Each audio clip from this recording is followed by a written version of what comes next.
SDG यानी sustainable development goals के प्रदर्शन के मामले में भारत पहली बार दुनिया के 100 देशों की सूची में शामिल हुआ है।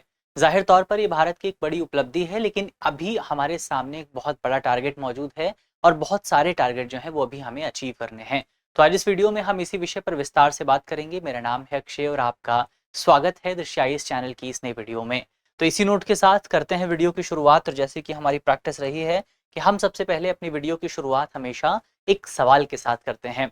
तो आज के सवाल को यदि आप देखें, हमारा सवाल है कि निम्नलिखित सतत विकास लक्ष्यों यानी कि सस्टेनेबल डेवलपमेंट गोल्स को उनके सही क्रम में लगाना है हमको। तो सही क्रम यानी कि सही क्रोनोलॉजी क्या होगी? यहाँ पर सबसे पहले आपके सामने गुणवत्तापूर्ण शिक्षा, फिर गरीबी उन्मूलन, फिर स्वच्छ जल और स्वच्छता, फिर भुखमरी की समाप्ति। अब इसको आपको सही विकल्प चुनना है। यहाँ पर आपके सामने ऑप्शंस भी मौजूद हैं, तो ऑप्शन एक बार देख लीजिएगा और फिर सही जवाब जो है वो आपको कमेंट बॉक्स में बताना है। तो ये आज का हमारा सवाल हुआ जिसका जवाब आपको कमेंट बॉक्स में देना है। अगर आपको जवाब नहीं पता तो थोड़ा सा इंतजार करिए, क्योंकि वीडियो में हम जवाब को डिस्कस करने वाले हैं।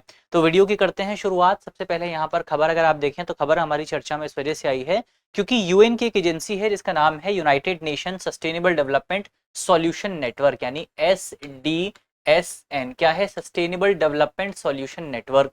तो सस्टेनेबल डेवलपमेंट सॉल्यूशन नेटवर्क की तरफ से अपनी 10वीं रिपोर्ट जारी की गई है। रिपोर्ट का नाम क्या है? रिपोर्ट का नाम है सस्टेनेबल डेवलपमेंट रिपोर्ट। तो ये जो सस्टेनेबल डेवलपमेंट रिपोर्ट है, ये रिपोर्ट बेसिकली दुनिया भर के अलग अलग देशों को सस्टेनेबल डेवलपमेंट के टारगेट्स को प्राप्त करने के लिए उनके द्वारा जो कोशिशें की जा रही हैं उन कोशिशों के आधार पर रैंक किया जाता है। यानी कि कोई देश कितना प्रयास कर रहा है या कोई किसी देश ने कितनी उपलब्धि हासिल की है स्पेसिफिक टारगेट को लेकर के, तो उस पर किसी देश को रैंक किया जाता है और फिर एक रैंकिंग तैयार की जाती है, जो रैंकिंग इस रिपोर्ट में आपको देखने को मिलती है। तो अब रिपोर्ट में रैंकिंग दी गई है। रैंकिंग में अगर आप देखें 193 देशों को रैंक किया गया है।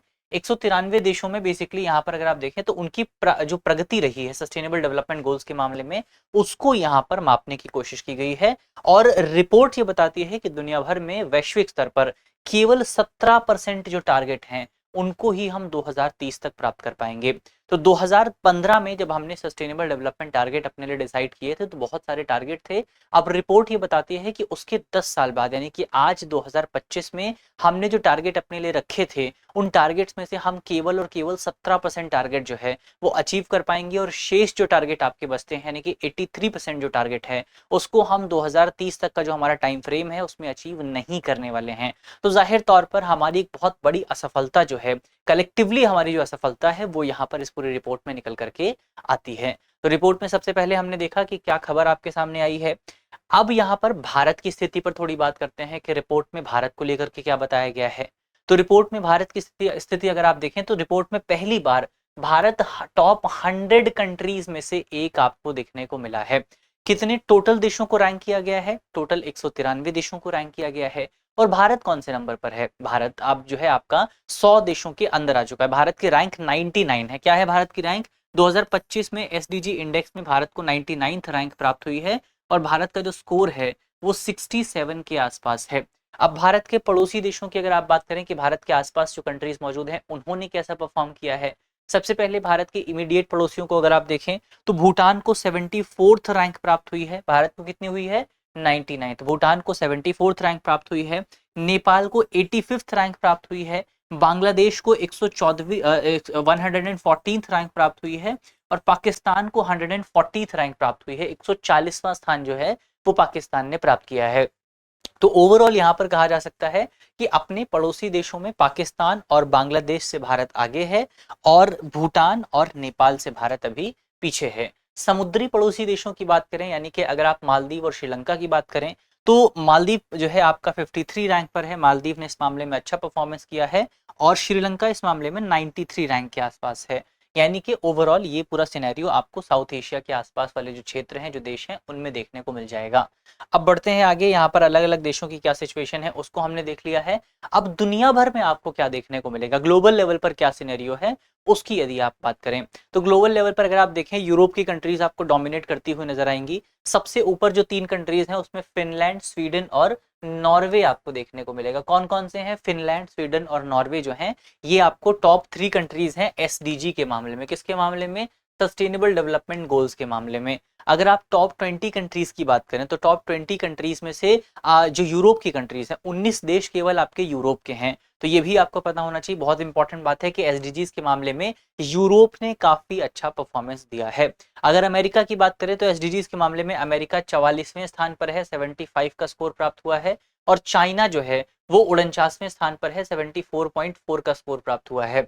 अगर आप मल्टीलेटरलिज्म की बात करें, यूएन और मल्टीलेटरलिज्म को अगर आप देखें, बहुपक्षवाद के प्रति प्रतिबद्धता की अगर आप बात करें, तो लगातार दूसरी बार अमेरिका इसमें सबसे निचले स्थान पर रहा है। ये भी आपको पता होना चाहिए, बहुत दिलचस्प फैक्ट है कि बहुपक्षवाद के मामले में, मल्टीलेटरलिज्म के मामले में अमेरिका लगातार दूसरी बार सबसे निचले स्थान पर आपको देखने को मिल जाएगा। तो 93rd स्थान पर जो है अमेरिका इसमें देखने को मिलेगा, किसके मामले में? बहुपक्षवाद के मामले में, मल्टीलेटरलिज्म के मामले में।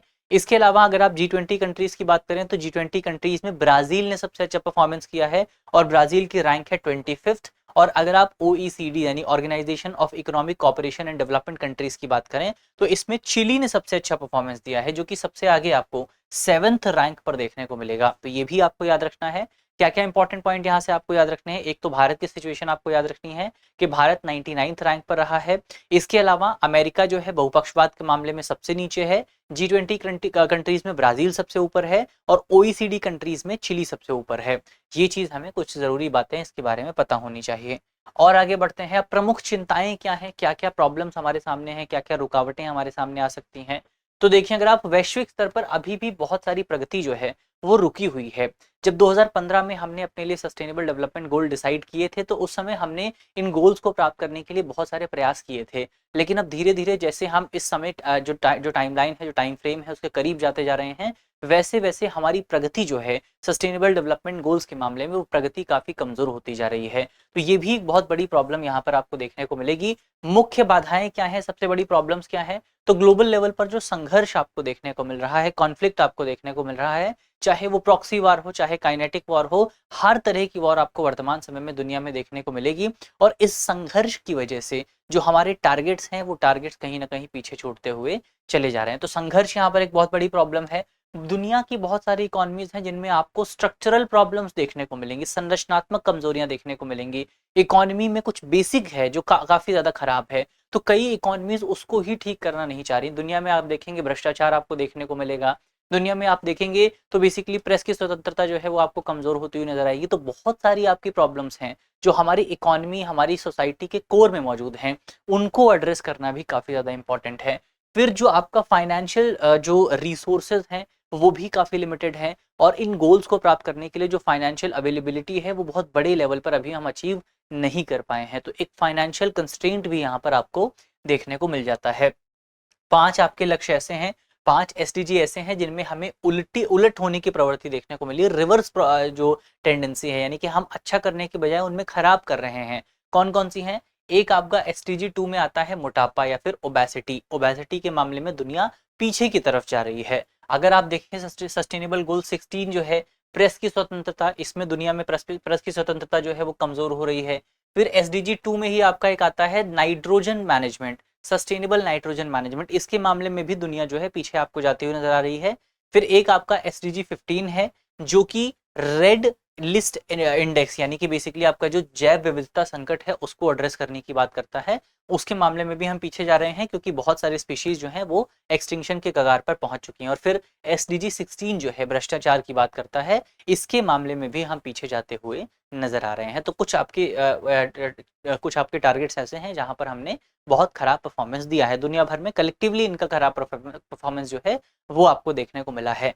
कहाँ पर अच्छा परफॉर्मेंस हुआ है, कहाँ पर हमने प्रगति की है, किन टारगेट्स में, वो भी हमारे सामने है। जैसे एसडीजी 9 जो है वो ब्रॉडबैंड कनेक्टिविटी को लेकर के है। मोबाइल फोन अगर आप देखें तो दुनिया भर के अलग अलग कोने में आपको देखने को मिल जाएंगे, तो इसमें हमने प्रगति की है। एसडीजी 7 की अगर आप बात करें जो कि इलेक्ट्रिसिटी की एक्सेस की बात करता है, उसमें हमने प्रगति की है।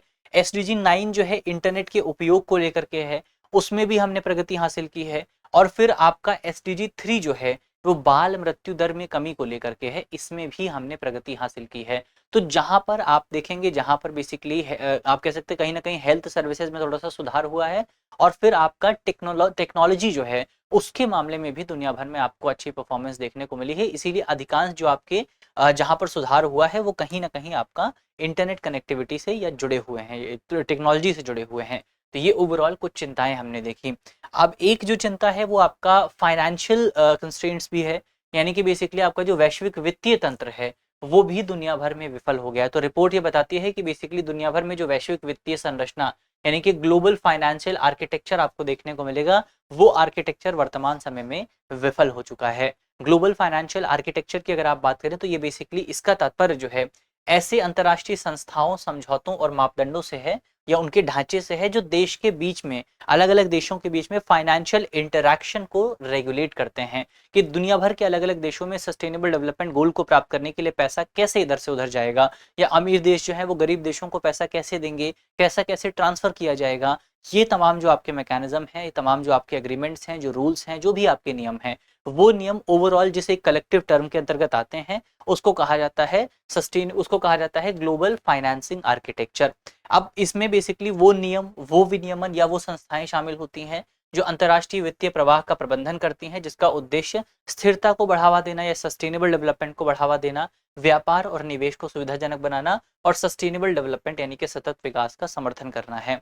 तो सतत विकास के समर्थन के लिए जो भी पैसा दुनिया भर में एक स्थान से दूसरे स्थान पर जाता है उसको रेगुलेट करने वाली जो संस्थाएं हैं, उसको रेगुलेट करने वाले जो कानून है, जो विनियमन है, उन कानूनों, विनियमनों और उन संस्थाओं को आप कलेक्टिवली ग्लोबल फाइनेंसिंग आर्किटेक्चर कहते हैं। और अंतर्राष्ट्रीय स्तर पर ग्लोबल फाइनेंसिंग आर्किटेक्चर जो है वो कमजोर होता हुआ आपको नजर आ रहा है। उसके सामने बहुत सारी चुनौतियां मौजूद हैं, जिसमें बेसिकली आपका विकासशील देशों के लिए अधिक प्रतिनिधित्व की आवश्यकता है। यानी कि अभी जो अधिकांश पैसा आपका मिल रहा है, हम यहाँ पर लिखा भी हुआ है कि पूंजी प्रवाह जो है वो अमीर देशों से गरीब देशों की तरफ नहीं जा रहा है, बल्कि वो अमीर देशों में ही कॉन्सेंट्रेट है। यानी कि पैसा जो है वो आपका उन देशों तक पहुंच ही नहीं पा रहा जो कि सबसे बड़ी समस्या से गुजर रहे हैं।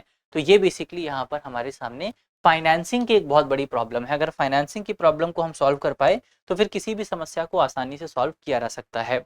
फिर ये एसडीजीज कुछ आपके सामने यहाँ पर लिखे हुए हैं जिनके बारे में आपको पता होना चाहिए। टोटल 17 एसडीजी हैं, आप जानते होंगे। 2015 में हमने इन पर साइन किया था कि हम 2015 से लेकर के 2030 तक इनको अचीव करने की कोशिश करेंगे, लेकिन अब अचीव नहीं कर पा रहे हैं। अभी तक 2025 आ चुका है, 15 साल का टारगेट था, 10 साल गुजर चुके हैं। 10 साल में अभी तक हमारा जो अनुमान है वो इतना है कि हम 17% टारगेट को ही प्राप्त कर पाएंगे। तो अभी और ज़्यादा मेहनत करने की ज़रूरत है। इसमें अगर आप देखें कुछ इंपॉर्टेंट, जैसे पहला जो है वो आपका पॉवर्टी से जुड़ा हुआ है, यानी गरीबी से जुड़ा हुआ है। दूसरा भुखमरी से जुड़ा हुआ है। तीसरा आपका गुड हेल्थ से जुड़ा हुआ है। चौथा क्वालिटी एजुकेशन है। पांचवा आपका जेंडर इक्वालिटी है।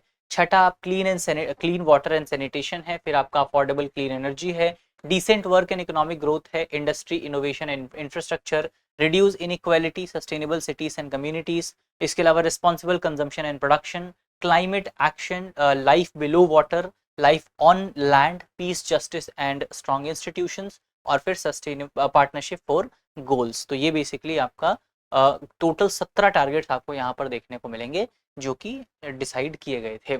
अब आगे की राह क्या हो सकती है, क्या कुछ आगे किया जा सकता है, उनको लेकर के अगर हम समझें तो भारत ने महत्वपूर्ण प्रगति हासिल की है। जाहिर तौर पर आप इस बात से इनकार नहीं कर सकते हैं कि भारत ने एक बड़ा टारगेट अचीव किया है। भारत उन देशों की सूची में आ चुका है, भारत टॉप 100 कंट्रीज की सूची में आ चुका है और अपने बहुत सारे पड़ोसी देशों से बहुत आगे भी है, जैसे बांग्लादेश और पाकिस्तान से तो हम बहुत आगे हैं।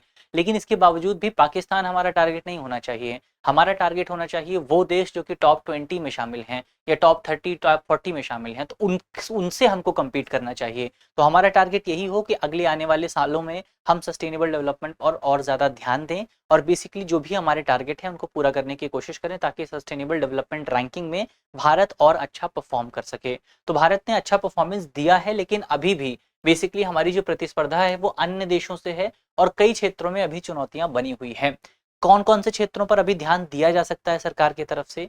तो जलवायु परिवर्तन पर सरकार ध्यान दे सकती है, इस पर और ज़्यादा बेहतर काम करने की ज़रूरत है। जैव विविधता के मामले में और ज़्यादा बेहतर काम करने की ज़रूरत है। प्रेस की स्वतंत्रता पर और भ्रष्टाचार को कंट्रोल करने को लेकर के हम और बेहतर काम कर सकते हैं। इसके अलावा भारत को एसडीजी लक्ष्यों के स्थानीयकरण, लोकलाइजेशन, क्योंकि एसडीजी लक्ष्य जो हैं वो दुनिया के अलग अलग देशों को जनरलाइज करके बनाए गए हैं। भारत की क्या समस्याएं हैं उनको हमें ध्यान में रखना होगा एसडीजी को प्राप्त करते समय या एसडीजी के लिए पॉलिसी बनाते समय। तो भारत की समस्याएं यानी एसडीजी का लोकलाइजेशन करना इंपॉर्टेंट है। तो एसडीजी का लोकलाइजेशन राज्यों के साथ सहयोग करना इंपॉर्टेंट है, स्थायी नीति हमें बनानी चाहिए, यानी कि परमानेंट पॉलिसी की हमको जरूरत है जिसके माध्यम से हम अपनी प्रगति को और ज्यादा तेज कर सकें। इसके साथ साथ हमें जो इंपॉर्टेंट नई चीजें उभर करके आ रही हैं, जैसे डेटा हो गया, आपका वित्त हो गया, फाइनेंस हो गया, तकनीकी नवाचार हो गया, इन तमाम चीजों को मिला करके हमको कोशिश करनी चाहिए कि 2030 तक हमने कम से कम अपने लिए जो टारगेट डिसाइड किया है उस टारगेट को हम प्राप्त कर सकें।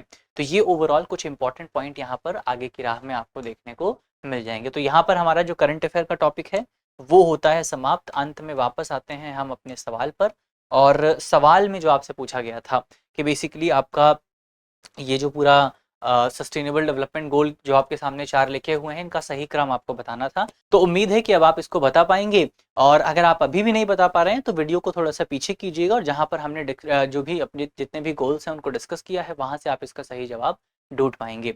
तो इसी नोट के साथ करते हैं अपनी वीडियो को समाप्त, और मिलते हैं आपसे अगली वीडियो में। तब तक के लिए अपना ख्याल रखिए, ध्यान रखिए, पढ़ते रहिए। धन्यवाद।